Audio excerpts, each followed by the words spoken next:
नमस्कार, प्रभा साक्षी देख रहे हैं आप। आपके साथ मैं हूं अंकित सिंह। वक्त संसद डायरी का है। आज संसद में क्या कुछ हुआ है, इसके बारे में हम आपको जानकारी दे रहे हैं। सबसे पहले आप जान लीजिए कि लोकसभा में आज क्या कुछ हुआ है।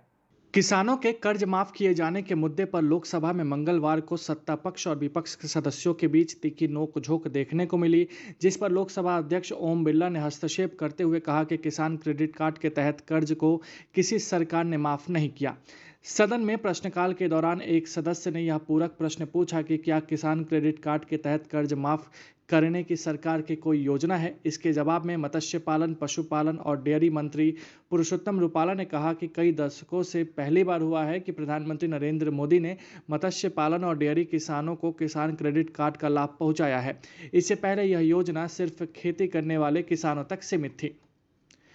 केंद्रीय सामाजिक न्याय एवं अधिकारिता राज्य मंत्री प्रतिमा भौमिक ने मंगलवार को लोकसभा में कहा कि पश्चिम बंगाल सरकार के मंत्री उनका फोन तक नहीं उठाते, जिससे उनके विभाग से संबंधित योजनाओं का लाभ लोगों को नहीं मिल पाता है। सरकार ने सोमवार को कहा कि पिछले 3 वर्षों में हरियाणा के राखीगढ़ी में 2 प्राचीन टीलों और दिल्ली के अनंगताल समेत 20 धरोहर स्थलों की पहचान उन्हें राष्ट्रीय महत्व के स्थल के तौर पर घोषित करने के लिए की गई है। केंद्रीय संस्कृति मंत्री जी किशन रेड्डी ने लोकसभा में एक सवाल का लिखित जवाब में यह जानकारी साझा की है। लोकसभा में मंगलवार को मेघालय राज्य में बोली जाने वाली गारो और खासी भाषाओं तथा बिहार तथा उत्तर प्रदेश के पूर्वी क्षेत्र में बोली जाने वाली भोजपुरी को संविधान की 8वीं अनुसूची में शामिल करने का भी मांग उठा। तृणमूल कांग्रेस के सुदीप बंदोपाध्याय ने शून्यकाल में सरकार से मांग की कि मेघालय में जनजातीय समुदाय के बीच प्रमुखता से बोली जाने वाली गारो खासी भाषाओं को संविधान की 8वीं सूची में शामिल करने की लंबे अरसे से जारी मांग को पूरा किया जाना चाहिए। पर्यावरण एवं वन मंत्री भूपेंद्र यादव ने मंगलवार को कहा कि प्रधानमंत्री नरेंद्र मोदी की अगुवाई वाली सरकार वन्य जीवों के संरक्षण और जैव विविधता के संरक्षण के लिए प्रतिबद्ध है। यादव ने लोकसभा में वन्य जीव संरक्षण संशोधन विधेयक 2021 को विचार और पारित कराने के लिए रखते हुए कहा कि वन्य जीवों तथा वनस्पतियों की संकटग्रस्त प्रजातियों के अंतर्राष्ट्रीय व्यापार पर केंद्रित संधि पर भारत ने हस्ताक्षर किया है। राज्यसभा में मंगलवार को विपक्षी दलों के सदस्यों ने आवश्यक वस्तुओं की कीमतों में वृद्धि के कारण आम आदमी को हो रही परेशानियों को लेकर सरकार पर हमला बोलते हुए कहा कि लगातार अनाज उत्पादन बढ़ने के बावजूद किसान अच्छे दाम पाने को तरस रहे हैं, वहीं उपभोक्ता महंगी कीमतों के कारण पिस रहे हैं।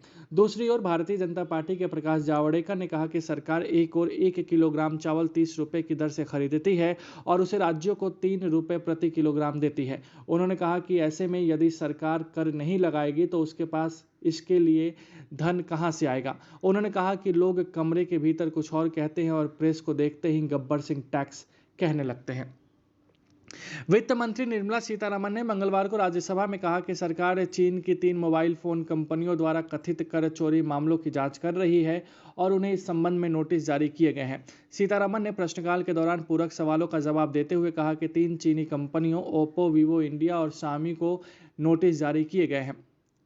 केंद्रीय स्वास्थ्य एवं परिवार कल्याण मंत्री मनसुख मांडविया ने मंगलवार को कहा कि भारत में अभी तक मंकी पॉक्स के 8 मामले सामने आए हैं और इस बीमारी को फैलने से रोकने के लिए हर संभव निगरानी की जा रही है। राज्यसभा में प्रश्नकाल के दौरान मंकी पॉक्स से जुड़े पूरक सवालों का जवाब देते हुए मांडविया ने यह भी कहा कि इससे घबराने या डरने की आवश्यकता नहीं है, क्योंकि कोविड-19 बीमारी की तरह यह तेजी से नहीं फैलती है, बल्कि बहुत नज़दीकी संपर्क में आने से यह संक्रमण फैलता है। अमेरिकी डॉलर के मुकाबले रुपए के मूल्य में गिरावट को लेकर राज्यसभा में कई सदस्यों द्वारा चिंता जताए जाने के बीच वित्त मंत्री निर्मला सीतारमण ने कहा कि भारतीय मुद्रा धाराशाही नहीं हो रही है, वास्तव में यह अपना स्वाभाविक मार्ग अपना रही है।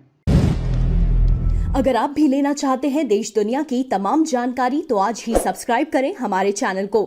साथ ही नीचे दिए बेल आइकन को जरूर दबाएं ताकि हर अपडेट आप तक पहुंच सके।